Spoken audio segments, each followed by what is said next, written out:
Matagal nang itinuturing ang kasal bilang isang mahalagang yugto sa buhay ng mga Pilipino. Ngunit ipinapakita ng bagong datos na unti-unti nang nagbabago ang pananaw na ito.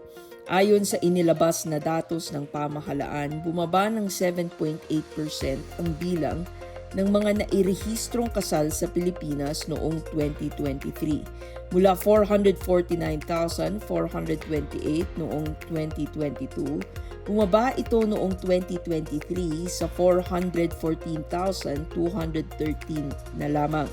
Bumaba rin ang crude marriage rate ng bansa mula 4.0 tungo sa 3.7 kasal kada 1,000 populasyon. Bukod sa pagbaba ng bilang sa buong bansa, makikita rin ang pagbabago sa pananaw ng mas batang henerasyon.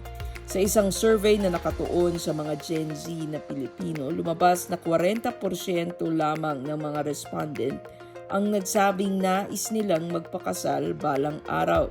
At sa mga nais magpakasal, 60% ang mas pinipiling ikasal pagkatapos ng edad 35. Ayon sa mga eksperto, ipinapakita nito na mas pinag-iisipan ng mga kabataang Pilipino ang pagpasok sa kasal. Para sa maraming Gen Z, hindi na nakikita ang kasal bilang isang bagay na kailangang mangyari sa edad 20.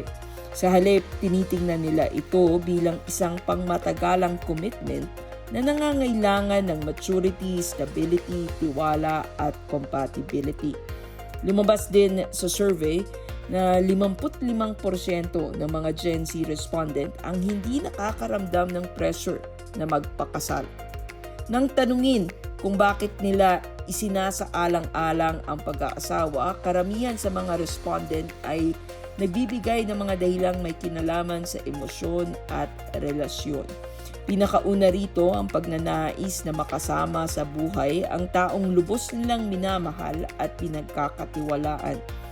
Binanggit din ng iba ang pagnanais na magkaroon ng panghabang buhay na katuwang, gayon din ang pagkakatugma sa usaping sexual at pisikal na pagiging malapit.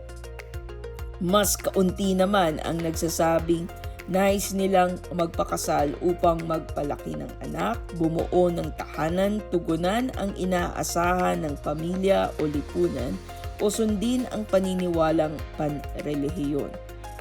Makikita rin sa regional data kung saan naitala ang pinakamaraming kasal noong 2023. Nanguna ang Calabarzon na may 14.6% ang kabuang bilang ng kasal sa bansa.